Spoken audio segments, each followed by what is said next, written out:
Good afternoon and welcome to another edition of Athabasca Tribal Council's Speaker Series.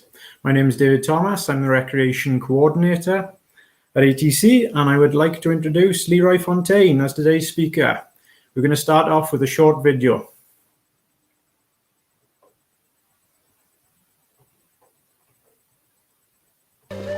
Traveling across the lands of the Cree in the footsteps of the fur trade that first brought the European and Indigenous cultures together almost 400 years ago holds special meaning for Leroy.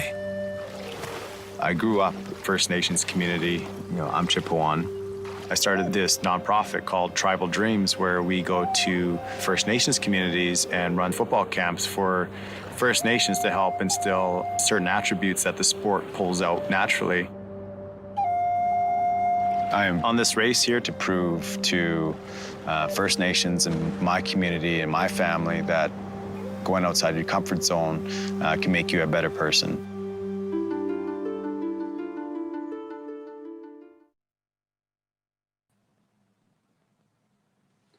Hey everybody, Leroy Fontaine here. I just saw that you saw that video of me on the brigade. I just want to say I'm very humbled and honored to be here to speak for the Indigenous Speaker Series for ATC.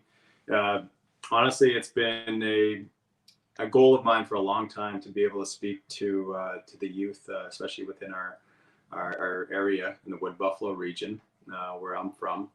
I grew up in that area, Chipewyan Prairie First Nation, and I know that there's a lot of people watching from all across the country, also in the Wood Buffalo area. And I just want to say thanks for everybody for tuning in to listen to my story. I'm going to do my best to try to get into some details as best I can. But with the journey that I've been on, there's so many things that that I've done over the years, and I want to get the overhanging message across to all the youth of the Fort McMurray area. And anybody else who's listening that can take a little piece of my journey and apply it to their life in some way. I also want to dedicate this this presentation to my late mother, Patricia Fontaine, my late brother, Travis Fontaine, and my late grandmother, who passed many years ago. It was a big piece of my life, and as you'll hear when I talk about my story, and Flora Laprice. So I also want to mention a lot of my mentors beforehand, and to thank everybody who's invested in me over the years. I know that there's been tons of people who have contributed to my journey, and this journey wasn't just about me, and still isn't just about me. And I think there's a lot of people that have given either sacrifice in time, energy, or some sort of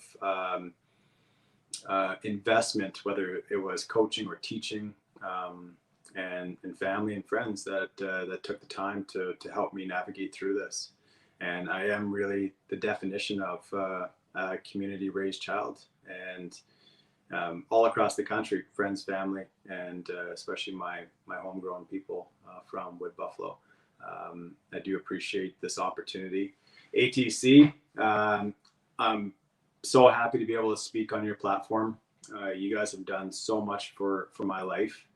For those who don't know what Athabasca Tribal Council does, they help sponsor young Indigenous youth and people who are looking for employment and looking to go to post-secondary education, and financing some of those community initiatives in their area as well.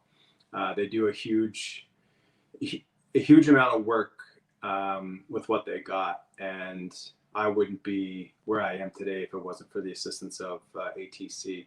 And again, just another reason why I feel so great and humbled to be here to speak to all of you. To do a full circle after all these years. One day I was, and all you youth out there that are listening, to be sitting in your seat, 20, 25 years ago, 30 years ago, looking at somebody and watching, somebody's journey, talk about somebody's journey and learning from that. I imagine I'm going to see a lot of you guys in the next 10, 15, 20 years do the same thing. And I hope that you do, because I'm an example of that. I was inspired by a lot of people earlier on in my life, and I think that if I can contribute to your success and be a resource to you, I think our Indigenous culture is going to go a long way. I want to start off and just ask a few questions here to the youth that are listening. We're going to get into some things here about my upbringing, talk about education, talk about my experience with football, talk about some reality TV. As you just saw, that was from the show The Brigade, which I did. It's been about almost 3 years ago now that I took the journey of going up to the Hudson Bay and my career. So I always approach my life with a multifaceted approach, which means the kind of taking on a lot of different things at one time and kind of pushing those forward together. And we'll cover some of those things as I talk about my story. So for you youth out there, I came from where you came from. I understand a lot of the barriers and the issues, systemic problems that we all face coming from where we come from. And dealing with a tough upbringing and communities that don't have a lot of resources, it makes it tough for people to make those steps. And I feel like, how many of you live on reserve? How many of you live inner city? How many of you live in conditions that are low income? You don't know where your next meal is coming from. How many of you live in situations where you're surrounded by substance abuse? How many of you live in a situation where you have a broken family? How many of you have dreams and aspirations and things you want to accomplish in life, but you don't know where to start? You don't know how to do it, and you have nobody to talk to. And what I'm going to talk to you about today is my journey through life. And I think the most important part is I was you and I am you, still navigating through this world. And you know what? It's an uphill battle, but it's a battle worth fighting. And as we kind of go through my journey and my story, I want you to hear a quote that I have that I hold very dear to my heart, and just take this as we kind of go through the story of my life. The journey isn't always clear or easy. When it's tough, remember the struggles of our ancestors, our communities, and our people. Do whatever it takes. Walk the steps of a warrior, strong, brave, and confident. And we'll come back and we'll revisit that later. In the meantime, I'm going to talk to you a little bit about what my journey looked like. And for a lot of it, honestly, it was like, if you can picture a leaf in the wind, some days are calm, the wind's calm. Some days the winds are heavy, and sometimes there's tornadoes and hurricanes, right? And I think the best way that I can describe it is, as long as Mother Nature's guiding me, I'm good. I'll listen. So, my life started off in my earlier days living on the reserve, living in John Day, living in Chipewyan Prairie First Nation. There was a lot of things that we didn't have, and growing up in a family that didn't have a whole lot, we were constantly on the move, apartment to apartment, city to city, place to place, and there was five of us. Imagine 5 boys in the house. And my stepdad did everything he possibly could to put food on the table and keep us protected. And it was tight at times. And my mother was always doing whatever she could as well. And speaking about my mother, there's been a lot of things in my earlier years that I remember so vividly that makes it tough for a young individual to forget. And we face a lot of substance abuse, drug and alcohol problems around our place and within our family. And it's tough. It's tough to watch. It's tough to see. And as a child, you don't know what what's actually going on. You ask a lot of questions and you're trying to figure it out. And, some of the saddest times in my life, I still hang on to today. And my earlier days weren't easy. And I remember I get into a story of like how I transitioned from one phase of my life to the next with my mother. I remember one day she was hysterical coming out of an apartment that we lived at, and I was in the maroon station wagon that was sitting outside, and everybody at that time owned a station wagon that was probably maroon or some shade of it in the late 1980s and early 90s. And I remember my mom came out hysterical, and she took me around the corner a couple blocks and dropped me off to my grandmother on the corner outside of her building where she was staying at, and she was bawling her eyes out. Still gets me. Dropped me off to my grandmother, and yeah, it was tough. And I remember my grandmother held me tight, and my mom drove away and said she was going to kill herself, and drove off, speeding off. And that was a tough experience for me. As you can tell, it still hits me. And that's where my life changed. My grandparents took me in, and my mom and my dad ran into problems in their relationship, and it was tough. It was and I don't blame anybody for it, because it was a tough circumstances we were all in. And my three youngest brothers went to foster, and my oldest brother went to youth detention and lived a life that was probably very similar to a lot of troubled youth today, in and out of jail and youth detention, growing up his whole life. And I got lucky. I got saved. And I went to my grandparents, and my grandmother, Hama, and my grandfather, Haba. They took me in and they saved me. They gave me a home. They gave me a place to be nurtured. And when I made that transition to the care of my grandparents, I also gained a lot of other things of value. I was nurtured to learn more about my culture. There were so many things in my life at that point that were so good. I could finally call a place that was home, and was consistent for at least 5 to 6 years being under their care. And I'm forever grateful. Those people are my heroes, and I think they did a great job with me. And I'm just biased, but they did a great job.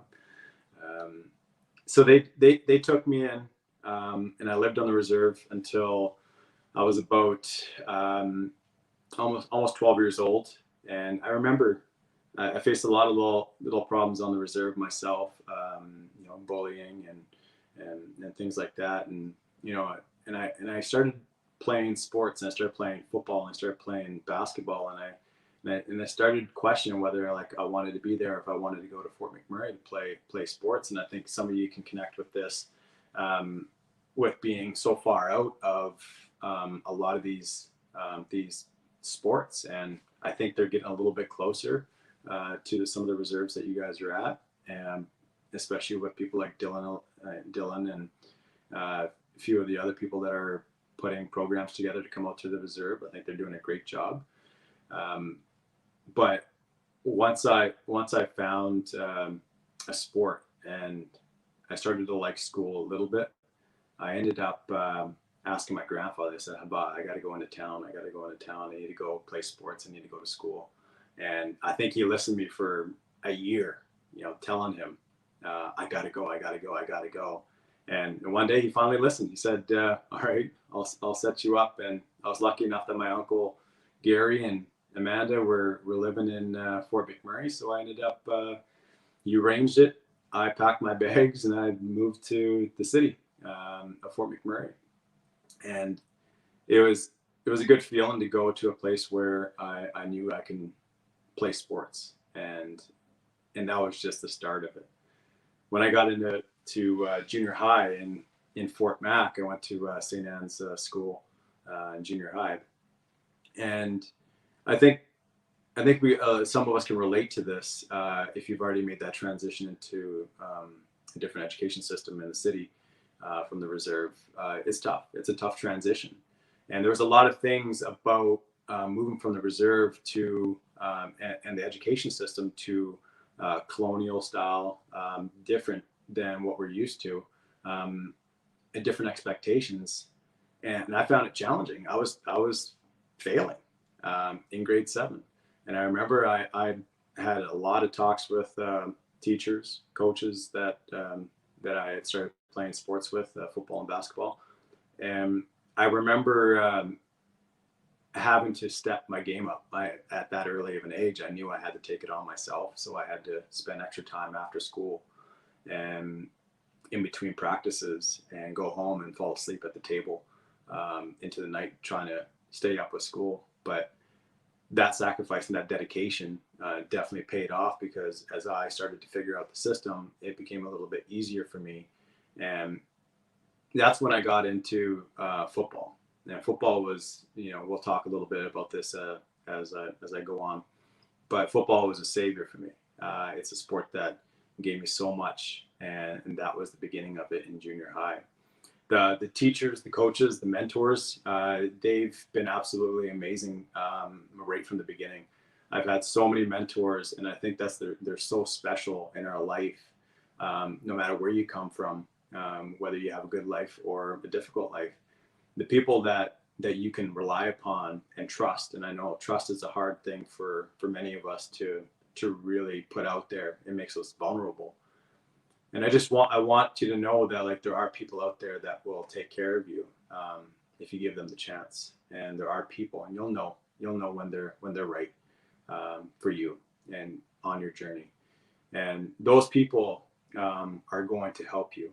They're going to help you navigate through life and that point in life, whether it's sports, education, arts, whatever it is that your calling is.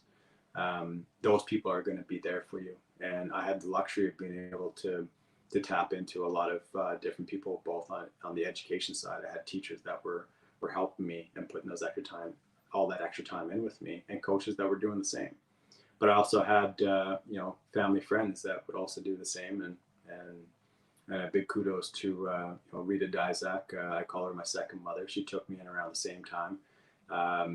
She was a mother figure for me, and right to this day, she's still my mother. She's taken on a lot of things, guided me, nurtured me, gave me ways to tackle life and see life in a good way. So, that was my junior high experience. And as I rolled into high school, I pursued football even further. Football was my calling at that point, and I knew that's what I was going to pursue.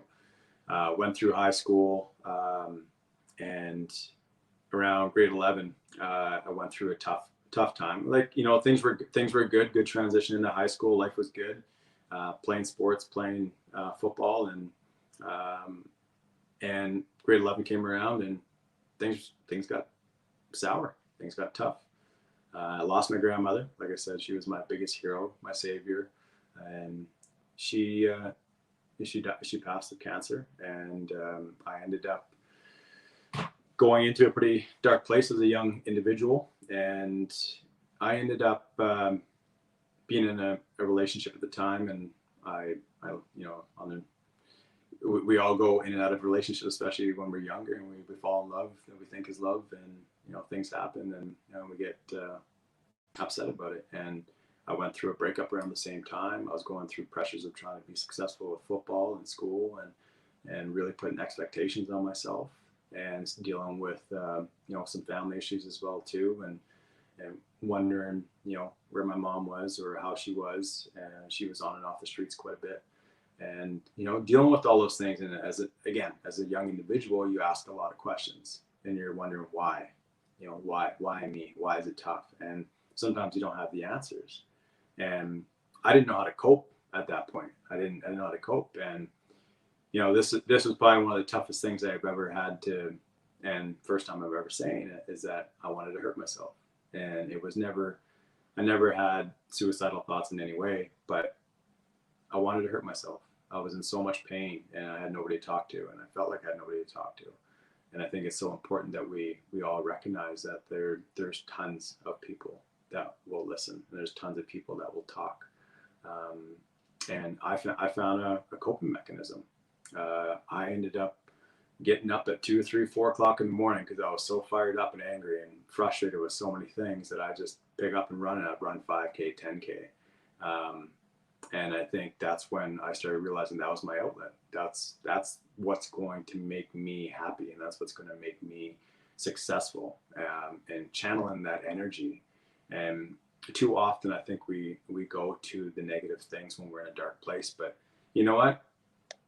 There's so much good in this world. There's so much good for us to all do, and we can find healthy outlets. And that was an outlet for me. I became a great athlete because of that extra time that I put in. And some people don't know that I was out there 3 o'clock, 4 o'clock in the morning, grinding it out. And that made me good, and that made me successful, and gave me the opportunity to finish high school with a diploma and get good grades. And it gave me the opportunity to be successful as an athlete.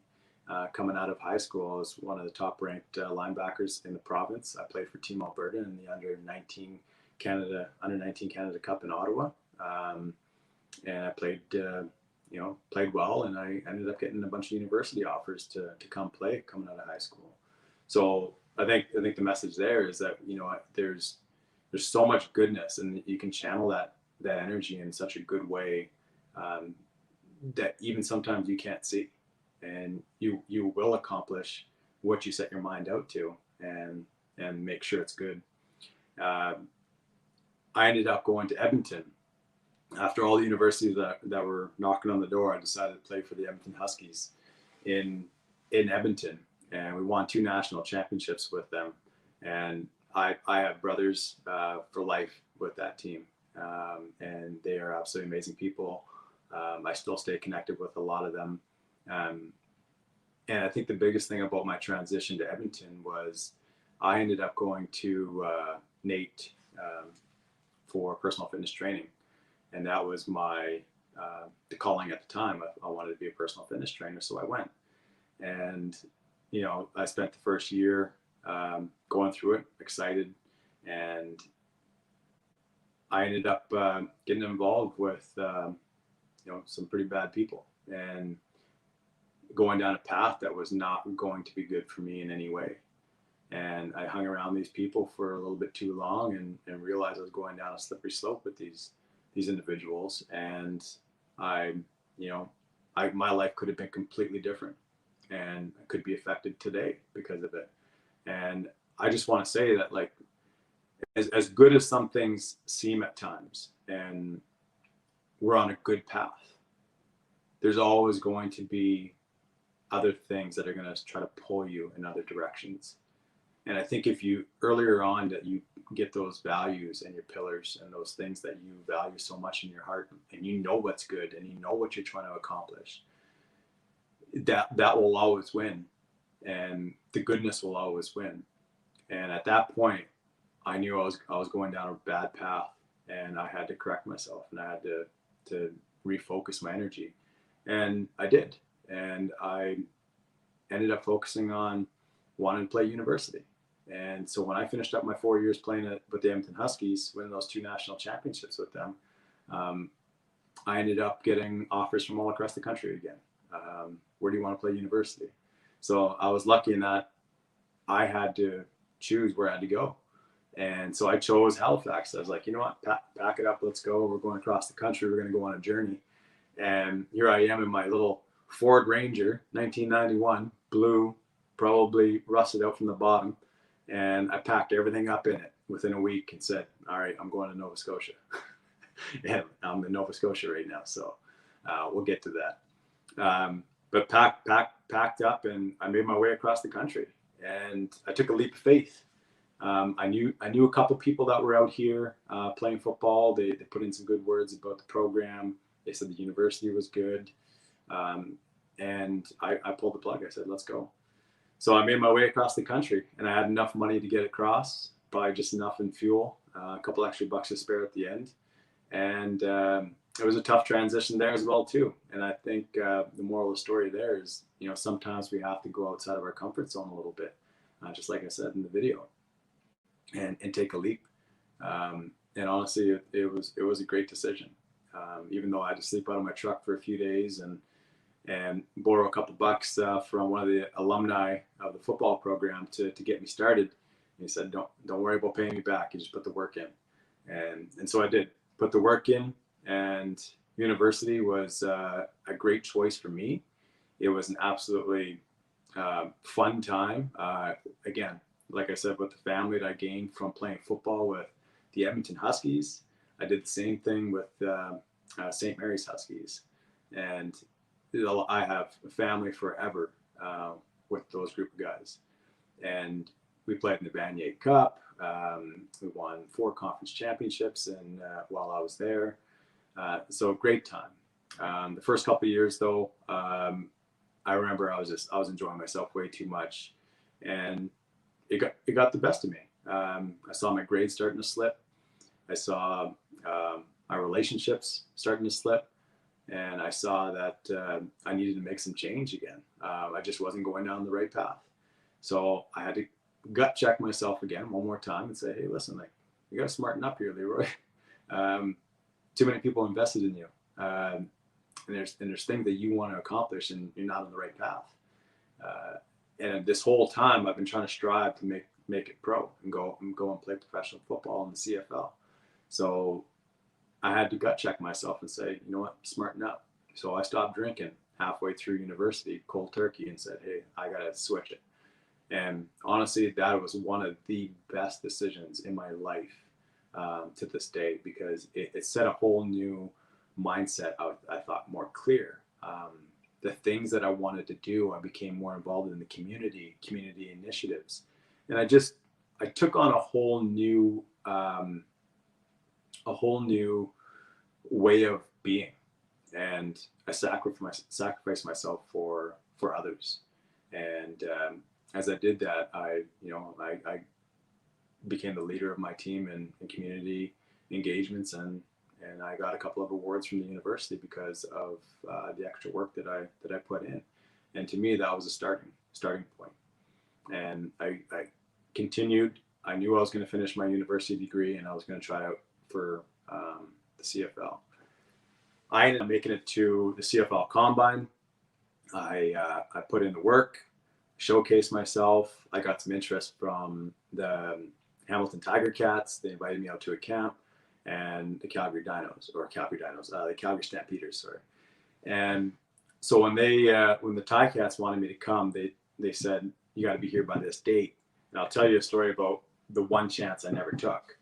And that was the year before my last year, and I had the opportunity to go try out for the Ticats after my draft, just before my draft, sorry. And I had a core exam on the same day I was supposed to be in Hamilton. And I remember having these conversations with my athletic director and seeing what I should do, and with my professor to see if I can get my test moved. And unfortunately, my professor didn't understand the significance and wouldn't move one of my core courses to graduate. And so I ended up deciding, after consulting with my athletic director and my coach, what was the best course of action. And they said, don't do it. You might get picked up in the draft. And honestly, it was one of those things that I felt in my gut that I should have went. And it's one of the biggest regrets that I have to this day, that I didn't take that opportunity, because I've taken every other opportunity in my life leading up to that. And I knew in my gut that's what I should have did. But you can't change it. You can't change the past. So you got to live with it. And I got an education. I had a great time playing university football. Made a lot of friends, a lot of family. And I moved on. And I wanted to continue to pass on that knowledge of football to Indigenous people, Indigenous youth. And so I did. I created Tribal Dreams. Tribal Dreams came alive just before I left university. And Tribal Dreams was an initiative, as I said in the video, to instill those positive attributes that I learned from playing football my whole life, all those good things, determination, hard work, perseverance, teamwork, all those things, like those are all the great things that I took from football, and I put it into a package to bring to First Nations communities. And me and my partner, Dathan Thomas, at the time was playing for University of Saskatchewan. We put this package together and we said, let's do it. And so I started doing some work out here on the East Coast before I left, and we ran a few camps on the communities here and did some work. And I made that transition back out west after I graduated, because I knew I also wanted to become a firefighter. So when I made that move back to the west and ended up in Alberta, we ran a couple camps in my hometown, and we started a team, partnered up with the Fort McMurray Football Association, and started. And maybe some of you kids remember the team that we had started and the jamborees that we used to have on the reserve. And honestly, it was a great feeling to be able to come full circle again in a way to, that's where I started. That's where I began my journey. And here I am, and I'm helping these kids, and Dylan's doing an amazing job doing the same thing right now. But that was the start of me contributing to my community and to my people. And it was a great experience, but my career as a firefighter became my priority, and I landed a job in working in Fort Mac as a firefighter for Shell out at Albion. And when I made that transition out there, it was a sense of accomplishment that I find after all those years. I could almost take a breath and be like, oh, I kind of made it. All right, here I am. I can relax for a couple minutes, because I grinded so hard for majority of my life. And you know what? It brought a lot of happiness to my life for a couple of years. And then not too long after the Fort McMurray fires happened, and I was on the front lines of that. So I fought the fires at Fort Mac alongside Fort McMurray Fire and all the other agencies, Suncor, Syncrude, and everybody else. And I was on the front lines of that. And it was also another challenging time in my life where, being on the front lines was bittersweet. It was a great experience for myself as a firefighter, a young firefighter, to go through that. But it was also very bitter because I saw a lot of places that, family and friends owned houses and homes. And it was difficult to watch these places burn up and watch my city burn up. And, it was a difficult time for me, and going through a lot of other things at the same time at work and with my family. I ultimately, shortly after the fires, decided to make my move back out east and call the East Coast home. That was again probably one of the hardest things, to be able to pack up my bags and getting paid extremely, extremely well, and having a very comforting career to be able to say, hey, listen, mentally I'm not good. I'm not in the right place at the right time in my life. This is not for me. I expect more, and I expect different. And I made that call. It was a tough call because I didn't have a job to go to, and I made that transition. But I felt in my heart, in my gut, I knew exactly what I was going to accomplish and what I was going to try to accomplish. It was going to be a Halifax firefighter. And I packed my bags, and we made that move across the country again. And here we are. It's one of those things that we can be very fearful of the unknown, and it can be very difficult to make that decision. But I think when you reach a point in your life and you have to make a decision about who you are and what you're doing, and are you happy, and is it mentally what's right for you, I think you'll make the best decision. And I did, and I made the best decision for the life that I live now. That door, and I don't look back on it. Sometimes the money's, that was a lot of money I gave up, but it's not all about money. And I've realized that I've gained so much in value over the past 5 years of being back on the East Coast in value. I have a very, very loving wife. We have a small family, and I'm living the career that I wanted, and I work for Halifax Fire now, and it's a great feeling to know that all that hard work, dedication, and sacrifice has paid off, and I am living a good life here, and I'm very happy with where I've ended up, and I got more things to do. Trust me. If anybody knows me, we're just getting started. But I just wanted to touch on my journey on the East Coast since I've been here, and then we'll open it up for some questioning. As I moved back to the East Coast, I know that there was a lot of things that I wanted to try to achieve, and I'm glad that these opportunities presented itself. We got on a TV show for our wedding, my wife and I, and it was amazing. It was absolutely amazing. It was a great experience, and I've always wanted to be on TV, so it was awesome. Plus, we had an amazing wedding, which was unbelievable.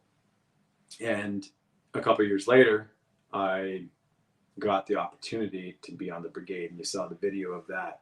And honestly, that journey was a spiritual journey for myself. To be able to retrace my ancestors' footsteps was actually pretty surreal. To go from Castlegar, BC, down close to to the States, and to paddle upriver and to make a 40-day journey in the wilderness with 9 other strangers to get to the Hudson Bay and retrace the old fur trade route that our ancestors used to do with the Hudson Bay Company. It was pretty surreal, and I felt honored and I felt privileged to be doing that. And it was a great experience. I made lifelong friends once again from that experience, and it made me feel like I was connected to my roots in so many ways. And before I left, I remember seeing that there were canoemen that worked for a Northwest company within the area that were last name Fontaines, and that was 150 years before I took the journey. So it all in all, it was pretty cool to have that experience and share that experience with our ancestors, and I feel very great about that. And I just want to start and just kind of wrap this up with the quote that I read to you earlier. That quote was me. That quote I wrote on that journey. I was probably 20 or 30 days into, the backwoods of Alberta or BC somewhere in the sticks, and I had this little notepad, and I was writing, and I was learning, and I was expressing myself every night on this notepad. And after 16 hours of paddling and barely anything to eat, it took a lot of energy to write into that notepad, but I did. And I took down a lot of notes, and like I said, it was a spiritual journey for me. And I got to the end, and you know what that quote means to me, and I hope that some of you can take it and use it in your life at some point. But it's about our Indigenous past, our ancestors, who we are today, and the Indigenous future, our future ancestors, and walk in the steps of a warrior. I think we're all going to face uphill battles. We're going to struggle. We're going to have times that we need to really step up. And as young individuals navigating through life and navigating through those potential opportunities that you're looking for, you have goals, you have dreams, you have aspirations. I want you to think about our ancestors when you reach tough times. I want you to think about how tough they had it, and how tough they had to be, and how resilient they had to be. I want you to think about our grandparents and our parents who had to tough it out. They faced a lot of issues, a lot of problems, and and we suffer a little bit from the intergenerational trauma that the system has placed on our people. And when when we face tough times, I want us to, and this is my challenge, my calling to you, call to action for you guys, is think about how tough they had it, and think about the DNA that you have from those people. They're strong, they're resilient, they're tough, and so are we. And I think you have to look at it that way when you run into a barricade, you run into a barrier, you run into challenges, and things aren't going your way. You really need to step up and look for other options and chase your dreams, follow your passions, and really, our people are warriors, and we're all warriors, and it's in our DNA. And I just want you to walk the steps of a warrior, strong, brave, and confident. And I just feel very honored to be able to share my story today. And, that's a little bit about who I am, where I come from.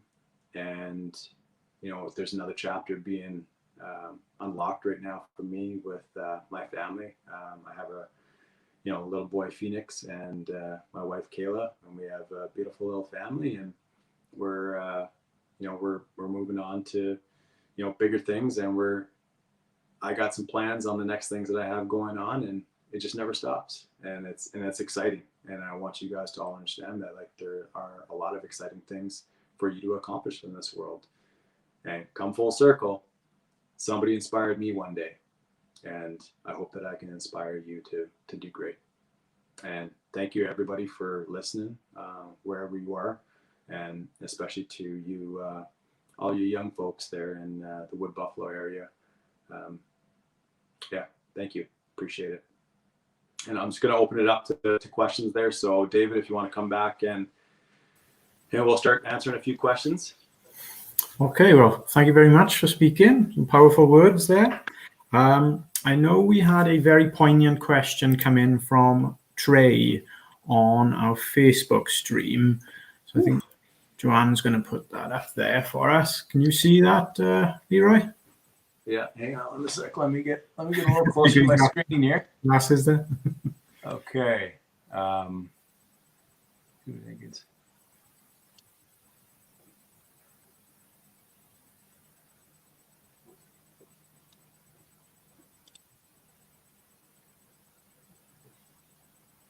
Yeah, that's a heavy loaded question there, Trey. But it's honestly it's true.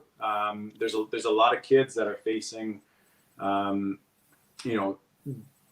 racism and tough discriminatory problems being on teams or being coming off the reserve. And honestly, like, I didn't face a lot of that, but I know there are people who have. And it's never okay just to let it slide. And I think if you stand up for yourself and know who you are and where you come from, be proud of who you are. It doesn't matter who it is or what culture. Be proud of who you are, and there's no place for racism or discrimination anywhere.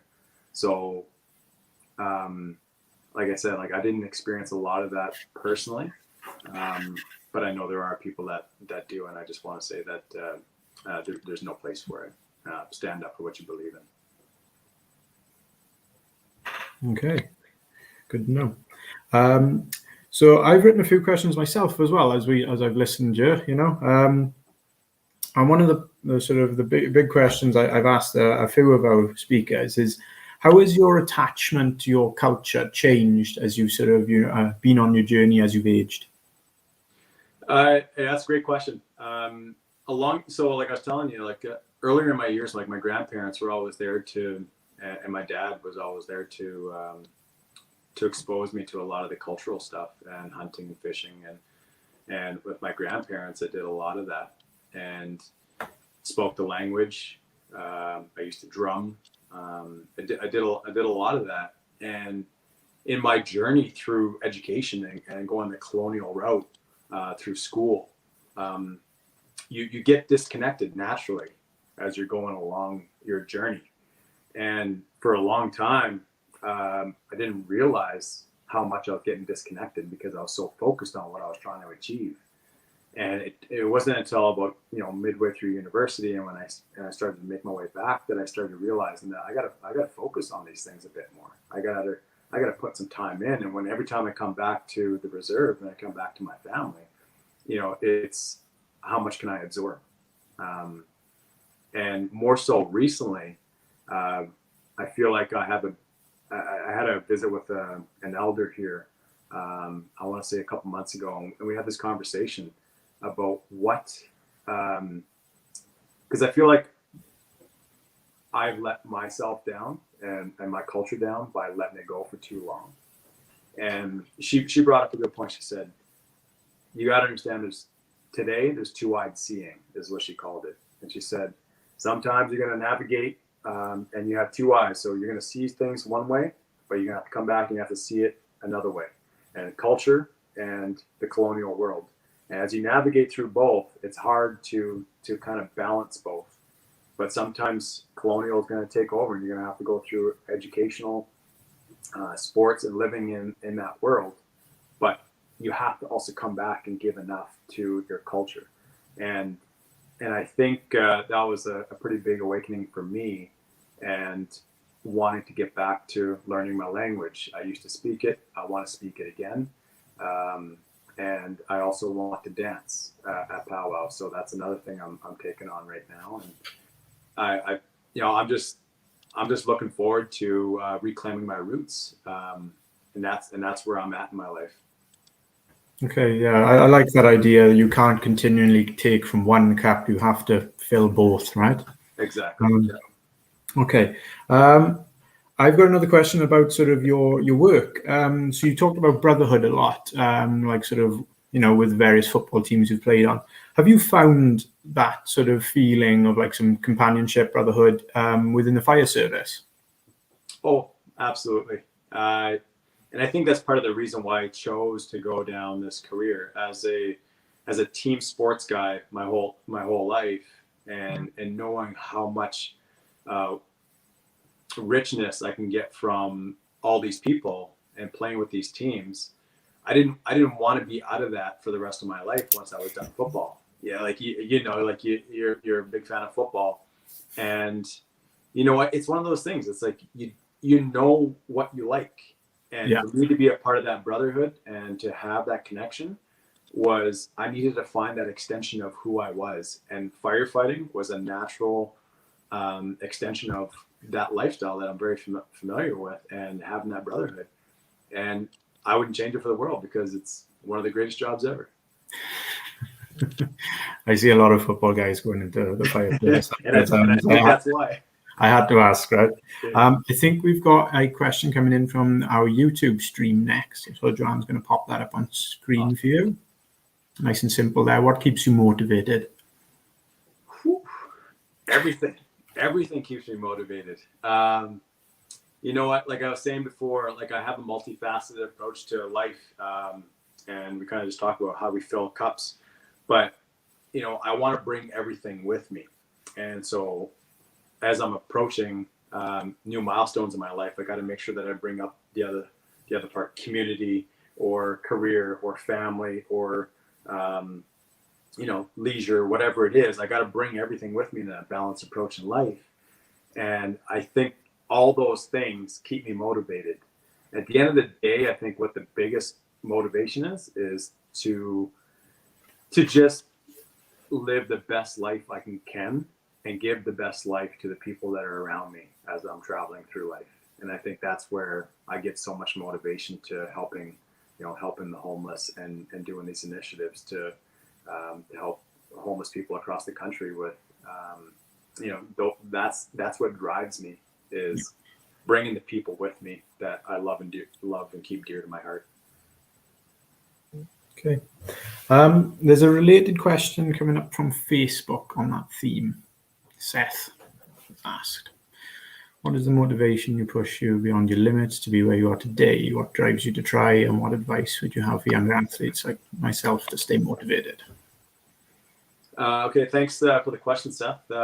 Great question again. I ended up going through a lot of that personally. I push boundaries all the time, but I had a fire. I had a fire in me.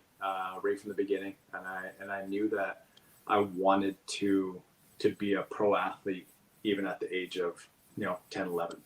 So I knew what I was going to try to accomplish, and I took everything I could and applied it to that.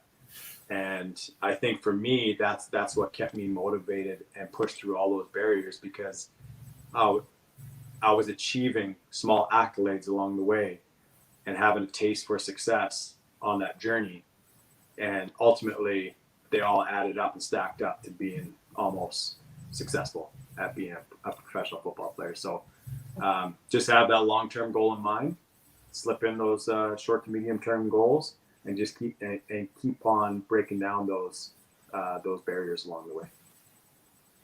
Okay, very much a brick by brick approach. Yeah. So I've got a question for my boss next. Actually, is talking about the wildfires you faced here in Fort McMurray. How did you manage post-fire? Like, did you have any good sort of coping mechanisms of dealing with that trauma? Sorry, say that again. It's the accent. So obviously many of our viewers experienced the wildfires here in Fort McMurray, and obviously a serious amount of trauma post-fire. How did you deal with yours? Do you have any sort of coping mechanisms? Any advice? You know what? I had my wife, I had my family to talk to, and all the people that were a part of it with me on the front lines. I stay connected with quite a few of them still to this day, and just talking it out, talking about it. And I think the biggest thing for me was always fitness. As long as I had fitness, as long as I had that coping mechanism that I learned earlier that I talked about, I always had something that was always there to connect to. And I think I relied heavily on that. I relied heavily on my family. I relied heavily on my friends, and I relied heavily on my health and fitness. Okay. Yeah. So a multifaceted approach then. Yeah, just like everything else. I can't see the YouTube ones, but Joanne's going to put another one up. Okay. Did I ever get into drinking or drugs? Yeah, drinking. A little bit of drugs here and there in my earlier years. But again, going back to what I mentioned earlier, it's anytime that I stepped away from alcohol, I almost feel like my life got better. It sounds crazy to some people, but anytime I stepped away from alcohol, I felt like my mind was clear, and my motivation was better, and the things that I was working towards just ended up being that much easier. So yeah, I did, but I do enjoy being away from it as well. Okay. I've got another one for myself here. I've written down. So now these sort of the opportunities have presented themselves, like with the TV show and stuff. As you gain momentum and you have a bigger platform, what are your sort of future plans? Like you said, you've worked with charitable organizations for homelessness and football. Is it sort of continuation of that, or have you got anything else in the works? Yeah, you know what? So I do have some things in work in the progress right now. One of those things is I'm currently working on a children's book, and so I have some work to do on that. I'm really hoping that I can push that over the next year. I do have some. It's unique. It's a different style of book, but I'm definitely looking forward to putting the time into that. I also am going to start chipping away at my own book of my story. Okay, cool. More in detail, uncovering underneath the rubble and digging it up and really get into the nitty gritty of my journey. So I have that, but I want to stay on top of helping people. I have my career. I love it. I'm going to stick with it, and along the way, I have this campaign that we run every year around Christmas time. It's called the Ginch Operation Fill-A-Wagon, and what we do is we help homeless people around Christmas, and we provide gifts and food and clothing. And that's something that's really dear to my heart, because I started that with a partner of mine, Ahmed. But the reason why I started was because of the situation that my mother was always in, on and off the street. So I think I'll stay connected with that as well. Great. I think Joanne's going to put up another question. They're coming in from Facebook now. Awesome. Love it.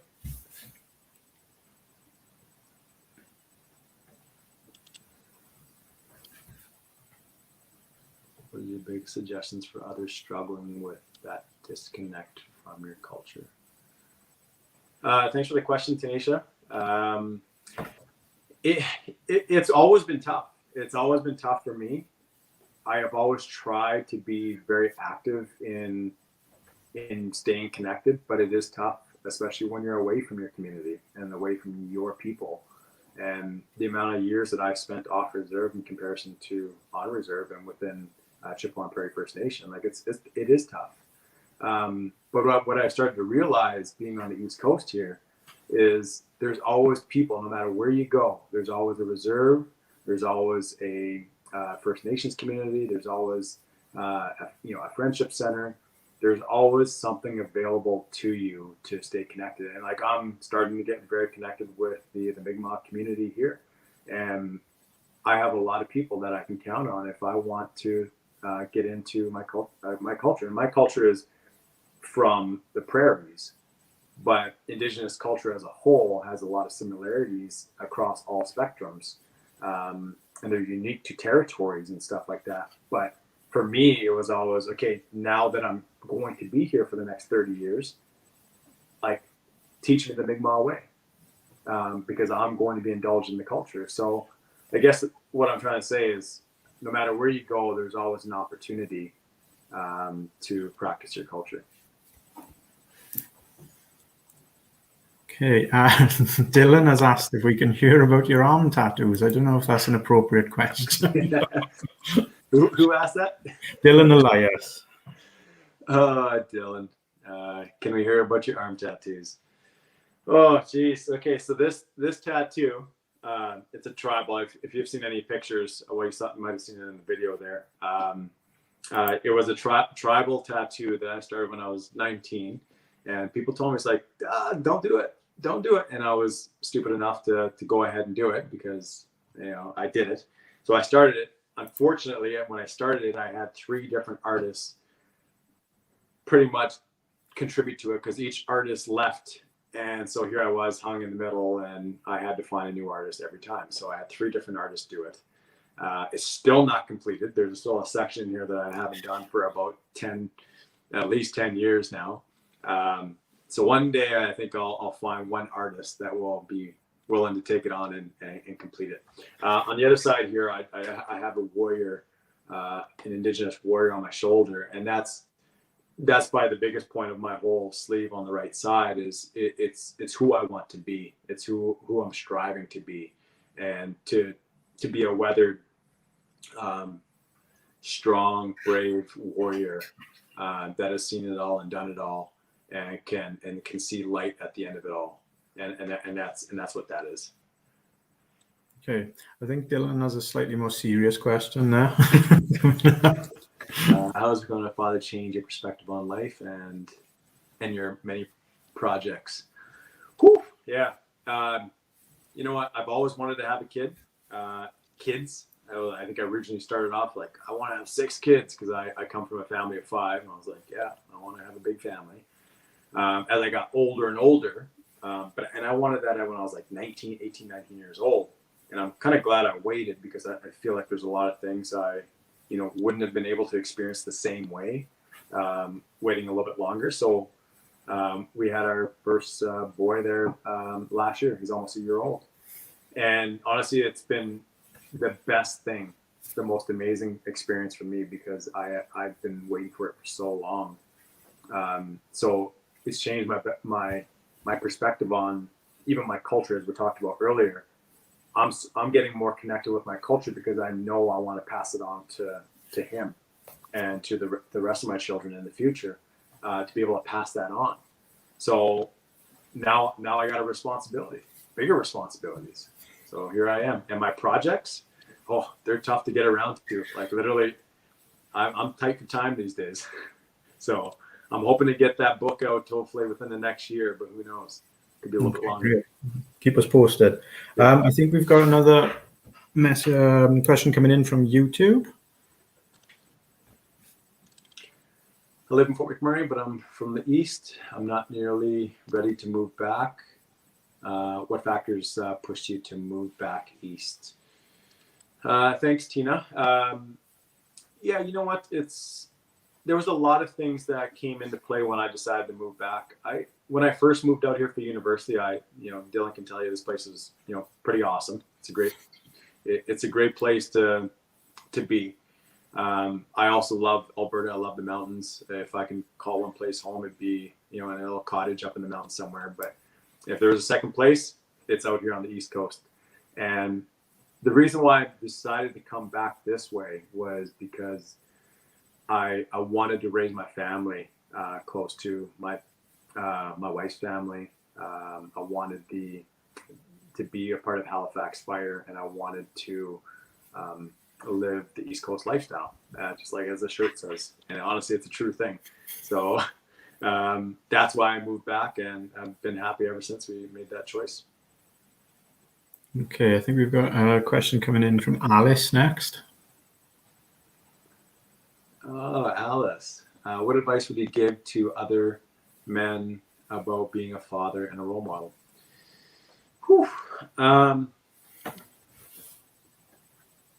This one, like, I didn't have a father growing up. I don't know my biological father, so I have a different perspective on I guess the work that I'm trying to do for my kids. And I think we all have a responsibility when we bring somebody into the world that we should step up and father them. And I know not everybody's circumstances are the same, but if we can, I think the kids deserve to have our both parents. And I've been lucky enough to have a stepfather step in and play that father role, and so did my grandfather. I would just say take that responsibility seriously, and I'm finding that out very quickly here, that what you put in is what you get out. And my boy is almost 1 year old, and everything that we've put into him so far, he's learning like crazy, and he's picking up absolutely everything. And every other parent can tell you that. So take it seriously. It's a big responsibility, and you'll get out what you put in. Okay, something to think about with the rest of your life. You get out what you put in, right? Exactly. I think that's it for questions today. I think you've been extremely generous with your time, and thank you for the powerful words.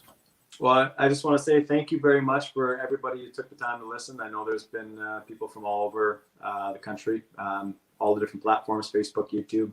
I'm very grateful to finally share a piece of my story, and I really hope that it inspires you young athletes, young entrepreneurs, young artists, young Indigenous people as a whole, to just go out there, chase your dreams, share your passions, and really don't slow down, because the world is there for you to have everything that you want. And I want to see you all doing something like this in the future. Okay, perfect. I think that's a wonderful way to end things today. All right. Thank you very much. I appreciate it. ATC, thank you. Appreciate it.